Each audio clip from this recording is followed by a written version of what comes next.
ইন্ডিয়ার গোয়াতে গিয়ে ক্রুজ বাফেট ডিনার করতে গোয়ার রাজধানী পানজিমে কেমন সময় কেটেছে এবং কিভাবে বাফেট ডিনার করলাম সেই সম্পূর্ণ ভিডিওর এক্সপিরিয়েন্স নিয়ে আপনাদের মাঝে আজকে আমি হাজির হয়ে গিয়েছি।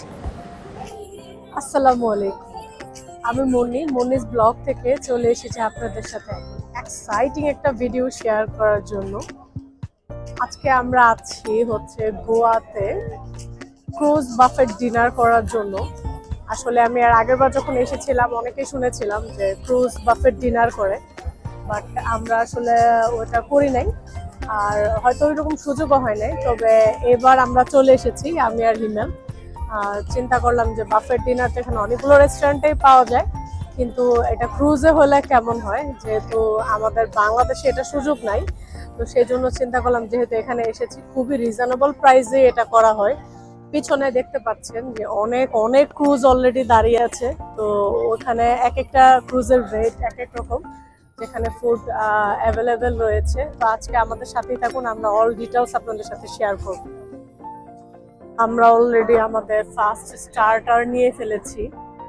তো এটা হচ্ছে আমাদের, একটা হচ্ছে চিকেন গ্রেভি দেয়, আর একটা হচ্ছে চিকেন ফ্রাই টাইপের।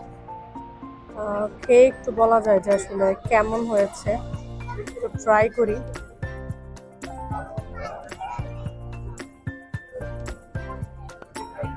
চিকেন ফ্রাইটা বেশ ভালো।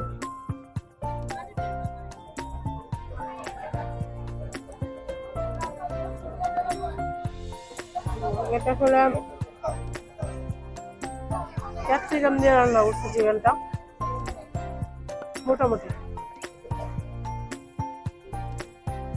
আসলে এখানে খাবারটা বড় ব্যাপার না, একটা এক্সপিরিয়েন্স আর কি, যে ক্রুজে বসে ডিনার বা সমুদ্রে বসে ডিনার করতে কেমন লাগে, এটাই বড় ব্যাপার।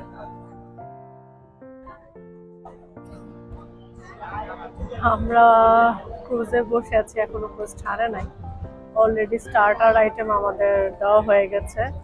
স্টার্টার আমি হিমেল দুজনেই খেয়ে ফেলছি, আর বসে আছি ক্রুজ ছাড়ার জন্য। এখানে অনেক অনেক ক্রুজ একটার পর একটা দাঁড়িয়ে আছে। আসলে আমি খুবই এক্সাইটেড, একদম নতুন যেহেতু বিষয়টা। এখনো পর্যন্ত ভালোই লাগতেছে, নেক্সট দেখা যাক যে আরো কেমন লাগে। আর আমাদের একটা আয়ারল্যান্ডে নিয়ে যাওয়ার কথা, আয়ারল্যান্ডে নিয়ে ওখানে বাফেট ডিনারটা সার্ভ করবে। অলরেডি স্টার্টার দেওয়া হয়ে গেছে। এর ঠিক কিছুক্ষণ পরেই আমাদের ক্রুজটাও চালু হয়ে গেল। আসলে এইখানে এত বিশাল বিশাল শিপ, আর সবগুলোতে এত সুন্দর লাইটিং করা ছিল, সমুদ্রের মাঝে মনে হচ্ছিল তারারা যেমন নেমে এসেছে। অনেক সুন্দর একটা আয়োজন, আসলে একটা লাইফ টাইম এক্সপিরিয়েন্স। আর আমরা যে শিপটাতে গিয়েছিলাম সেটা আসলে ফ্যামিলি শিপ। এই যে দেখছেন লোকটার কোলে বেবি, ওরা একদম ছোট ছোট বেবি, ফ্যামিলি, বাচ্চা কাচ্চা সবাই নিয়ে এখানে গিয়েছে। এখানে অনেক ধরনের ক্রুজ আছে, যে যে যার যার রেঞ্জ অনুযায়ী অ্যাফোর্ডেবল প্রাইসে নিতে পারে। এখানে সাধারণত ক্রুজ বাফেট ডিনারগুলো 800 রুপি থেকে শুরু হয়, 1000, 1500, 2000, 2500, 3000 এরকম রেঞ্জের আছে। এক একটাতে এক এক রকমের খাবার সার্ভ করা হয়। আর কিছুক্ষণ পরেই ওদের নিচে যে ডেকটা আছে সেখানে আমাদের সবাইকে ইনভাইট করে লোকাল গোয়াতে যে ধরনের ল্যাঙ্গুয়েজ ইউজ করা হয়, গান ইউজ করা হয়, ওরকম একটা লোকাল পিপলদের দিয়ে একটা পারফরমেন্স করা হয়। এবং এর কিছুক্ষণ পরেই এই সুন্দর একটা চকমকে সাজানো আয়ারল্যান্ডে আমাদের ক্রুজটাকে থামানো হয়, এবং ওখানে সবাইকে টাইম দেওয়া হয় যে 40 মিনিটসের মতো সবাই এখানে বাফেট ডিনার করতে পারবে, যে যে যার যার মতো আইটেম চুজ করে যেন বাফেট ডিনারটা সেরে ফেলে। তারপর আবার এখান থেকে নিয়ে আমাদেরকে আসলে যেখানে আমাদের লাস্ট পয়েন্ট সেখানে নামিয়ে দেওয়া হবে। তো ওখানে আমরা কিছুক্ষণ ছোটোখাটো একটা ক্লিপ নিয়েছি। আর আমাদের কাছে আসলে ইন্ডিয়ান সব ধরনের ফুড ওরকম খুব বেশি একটা ভালো লাগে না। তো আমরা বিরিয়ানি আর কয়েকটা আইটেম যেগুলো আমরা খেতে পারবো ওরকম টুকটাক জিনিসপত্র নিয়েছি। এখানে অনেক ধরনের আইটেম, আসলে বেশিরভাগই ভেজ আছে, আর ননভেজ যাদের আছে তাদের জন্য 2-3টা আইটেম ছিল।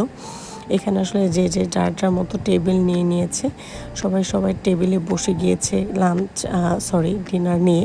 তো আমরা আমাদের ডিনারটা রেডি করে ডাল মাখানি, বিরিয়ানি, সবজি আর রুটি আমরা নিয়েছিলাম। একদম এক্সেস খাবার নেই কারণ অনেক সময় দেখা গেছে খাবার নিয়ে ফেললাম, পরে ওগুলো খাওয়া যাবে না। তো এই তো আমরা খাবারটা আমাদের খেয়ে কিছুক্ষণের মধ্যেই আমার আসলে খাবারটা মোটামুটি ভালোই লেগেছিল। ওখানে খাবারটা সেরে আমরা আমাদের মতো আবার চলে গিয়েছিলাম ক্রুজে। তবে এখানে আসলে অনেকের ফ্যামিলি নিয়ে এসেছে যারা গোয়াতে যাবেন। আমি বলবো একটা ক্রুজ বাফেট ডিনার নিতে পারেন আপনারা।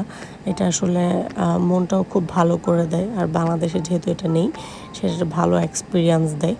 খাওয়া শেষ করে আমরা আবারও গোয়ার যে রাজধানী পানজিম, এটাতেই মূলত আমাদের ক্রুজ বাফেট ডিনারটা হয়েছিল, সেখানে ফেরত